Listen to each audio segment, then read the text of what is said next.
मक्की की जो क्या कहते हैं घाट, और उसके अंदर छाछ का नाश्ता होता था। सुबह जो नाश्ता करते थे, छाछ क्या करती थी, सुबह के समय में हमारे शरीर का जो टेम्परेचर हाई रहता था तो छाछ उस टेम्परेचर को कम करने का कार्य करती थी। अंग्रेज लोगों ने क्या किया, ये छाछ करते हैं, छाछ की जगह चाय दे देते हैं। इसलिए क्या हुआ, वो छाछ निकल गई और जिस दिन से चाय आ गई उस दिन के सबका टेम्परेचर हाई होना चालू। जिस किसी को भी देखेंगे सुबह सुबह मुंह चिड़ा हुआ रहेगा, जिस किसी को भी देख लो आप। उसका कारण यही रहता है कि ये जो चूल्हा है वो गर्म रहता है, और यदि चाय का उपयोग करते हैं तो और वो हमारे दिमाग के टेम्परेचर को बढ़ाता है।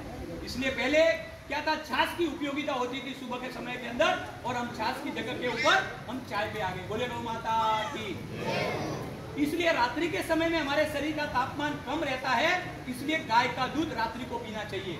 और गाय का जो दूध है वो जितना रात्रि में फायदा करता उतना दिन में फायदा नहीं करता। ये जीवन के अंदर ध्यान में रखना।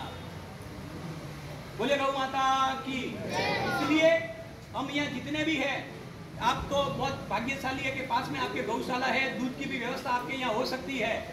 आज गाय का दूध यदि आप 100 रुपए भी लीटर का देते हैं ना तो भी सस्ता है, ये बिल्कुल समझ लेना आप। क्योंकि प्योर गोल्ड, प्योर सोना, जैसा आप अन्न खाएंगे वैसा चलेगा आपका मन, ये बिल्कुल ध्यान रख लेना।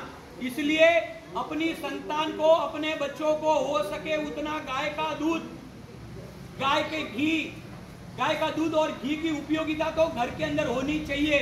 और जिस घर के अंदर गाय का दूध की उपयोगिता होगी वो बच्चा कभी भी अपने माता पिता को दुखी नहीं करेगा, ये ध्यान रखना आप जीवन के अंदर। इसलिए जल तत्व को शुद्धिकरण करने का कार्य गौ माता का मूत्र करता है। वायु तत्व को शुद्धिकरण नियंत्रण में करने का कार्य छाछ करती है। हमारे शरीर में अग्नि तत्व को चलाने का कार्य गौ माता का घी करता है। और गौ माता का दूध हमारे आकाश तत्व को नियंत्रण में करने का कार्य करता है। और पांचवा जो तत्व है पृथ्वी तत्व, ही हमारा बाहरी आवरण, बाहरी आवरण को शुद्धिकरण करने का कार्य गौ माता का गोबर करता है। इसलिए पहले है ना, जिस जगह पर बैठते थे गाय के गोबर का लेपन करते थे हम। लेपन करने से क्या होता था, गौ का गोबर ऐसा है, कोई भी रेडिएशन तरंगे आ रही है उस तरंगों को गौ माता का गोबर उसको नष्ट करता है, उसी समय उसको खींच लेता है। कोई भी कैसी भी तरंगे आए उस तरंगों को गौ माता का गोबर खींच लेता है। इसलिए क्या करता है, यदि हम एक बैठते थे तो गौ का गोबर लगाते। क्यों लगाते थे, क्योंकि जीव वो गाय के गोबर के आसन के ऊपर बैठ गया, उसका चित्त एक जगह के ऊपर लग गया।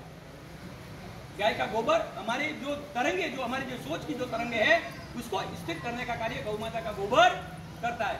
दूसरा, हमारे परिवार में जब किसी की मृत्यु हो जाती थी, एक परिवार का व्यक्ति आगे आगे चलता था, उसके अंदर गाय के गोबर का कंडा रहता था, वो आगे आगे चलता था। क्यों जलाते थे, क्योंकि गाय का जो गोबर है कंडा, उसका जो धुआं है, जिस किसी की मृत्यु हो गई ना उसकी आत्मा उस समय आसपास के अंदर ही भटकती और जीव वो साथ साथ में चलते हैं। जब अग्नि संस्कार होता है और जब वो जीव ऊपर जाने लगता है तब यमराज उसको पकड़ता है। यमराज कहता है, भाई क्या किया तूने जीवन के अंदर, क्या किया? क्योंकि हमारे शास्त्रों पुराणों के अंदर कहा गया है कि मरने के बाद, जब हमारे यहाँ बेहतरीन मरने के बाद हमारे परिवार के अंदर ब्राह्मण आता है, वो गरुड़ पुराण का पाठ करता है। उस गरुड़ पुराण के अंदर कहा गया है कि मरने के बाद एक नदी को पार करना पड़ता है, वो नदी है वैतरणी नदी। और उस वैतरणी नदी को पार करने के लिए एक पूंछ पकड़नी पड़ती है और वो पूंछ आती है गौ माता की। अब यमराज पूछते, भाई तूने गाय के लिए किया? तो बोले गाय के लिए मैंने कुछ किया नहीं। फिर भी यमराज कहता है कि तूने गाय के लिए कुछ नहीं किया, अब मैं तुझे 13 दिन का समय देता हूँ। तूने तो नहीं किया, लेकिन तेरे परिवार वाले यदि गाय के लिए कुछ करेंगे तो तेरे लिए रास्ता खुल जाएगा, नहीं तो तुझे नरक में जाना है। बोलिए गौ माता की। अब वो पेड़ पर बैठता है, रोता है, चिल्लाता है, अरे मेरे परिवार वाले ये करेंगे वो करेंगे। क्या करेंगे? जब तू था तब गौ के लिए कुछ नहीं किया, अब तुम्हारी संतान क्या करेगी, उसका क्या विश्वास है? इसलिए हमारे यहाँ मृत्यु भोज करते हैं, 13वां करते हैं। उस 12वां के अंदर ऐसा है कि पूरे गांव के मेहमान हमारे गांव के अंदर आते हैं और उस पूरे गांव की जो गौ माता है, पूरे गांव के जो बैल है, नंदी महाराज का है, उनको किलो के वजन के हिसाब से पहले लापसी तोली जाती थी और उनके घरों के अंदर दी जाती थी। किनके घर के अंदर कितने बैल है और कितनी गौ माता है, हमारे यहाँ ये जूनी परंपरा थी। और जब वो गौ माता उस लापसी रूपी प्रसाद को खाती थी और वो आंख बंद करके देखती थी कि भाई मुझे प्रसाद क्यों खिलाने के लिए आए हैं, तब वो आंख बंद करके देखती, उसको पता लगा कि इस गली के अंदर ये रहने वाले, इनकी मृत्यु हो गई है। और गौ माता उसी समय आंख बंद करके, उसी समय वो वैतरणी नदी पार करके उनको पार करा देती थी। इसलिए हमारे यहाँ ये मृत्यु भोज होता था, अब वो भी बंद हो गया। अब यमराज कहते 13 दिन का तेरा अल्टीमेटम पूरा हो गया, तेरे परिवार वालों ने भी गाय के लिए कुछ किया नहीं, क्योंकि है ना उस समय पहले है ना गाय का दान देते थे। गाय का दान क्यों देते थे? क्योंकि जो ब्राह्मण को गाय देते हैं उसको पूछ पकड़ाते और कहते थे मैया ये पूछ पकड़ा रहे हमारे पूर्वज लोगों को, हमारे जो पितृ घर के अंदर जिनकी मृत्यु हो गई है उनको बैतरणी नदी पार करा देना। इसके लिए क्योंकि शास्त्रों के अंदर कहा गया है कोई भी दान के ऊपर जब तक गौ माता की मुहर नहीं लगती तब तक वो दान सुदान नहीं गिना जाता, उस दान की कोई महिमा।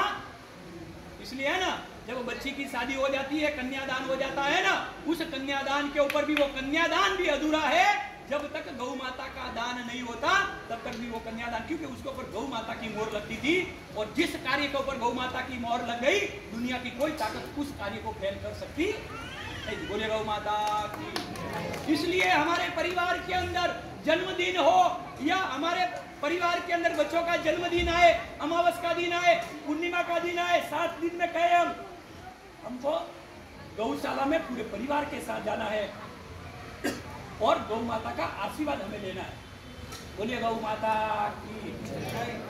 आप लोग बहुत भाग्यशाली है कि साक्षात गौ माता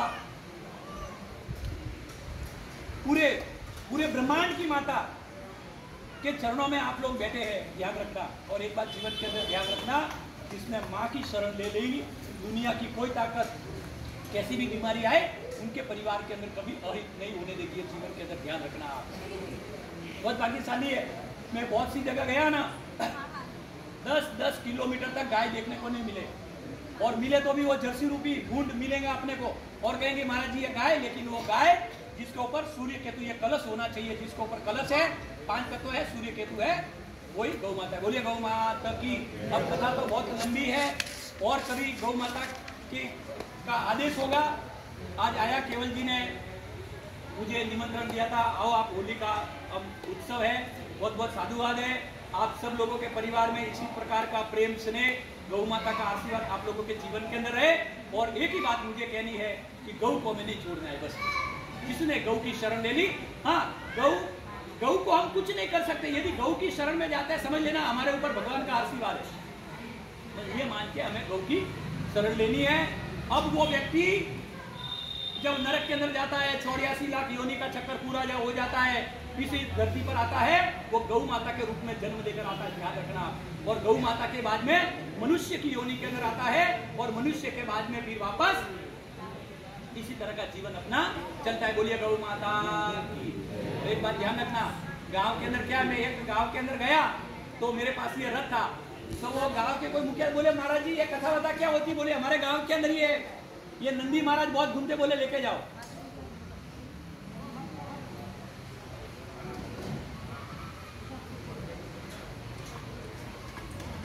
मैंने उनको कहा ये नंदी महाराज आवारा नहीं है, ये आपके पूर्वज है जिसका जीवन भर आपने खाया, ये जमीन वमीन सब आप, ये इनकी बदौलत है। अब वो 84 लाख योनि का इनका चक्कर पूरा हो गया, अब वो गौ माता के रूप में आए हैं क्योंकि आपने जीवन भर खाया इसलिए आपके वो दरवाजे पर आए हैं। और जो गौ माता का जीवन पूरा होगा फिर वापस मनुष्य की योनि के अंदर आएंगे। बोले गौ माता। इसलिए हमारे दरवाजे पर कोई गौ माता आती है तो समझ लेना उन गौ माता का कुछ न कुछ हमारे ऊपर कर्जा है, ये बिल्कुल आप समझ के चलना। क्योंकि गौ माता है ना अपनी इच्छा के बगैर वो किसी का कर्ज भी नहीं लेती है। जीवन के अंदर आप ध्यान रखना। बोले गौ माता की। और मैं इतना कह के कथा को यही विराम दूंगा और हम सबको गौ मां गर्जना में ज्यादा से ज्यादा संख्या में पधारना है और गौ माता को राष्ट्र माता के पद पर विजय करने के लिए आगे अब हम आरती करेंगे और कथा को यही विराम देंगे।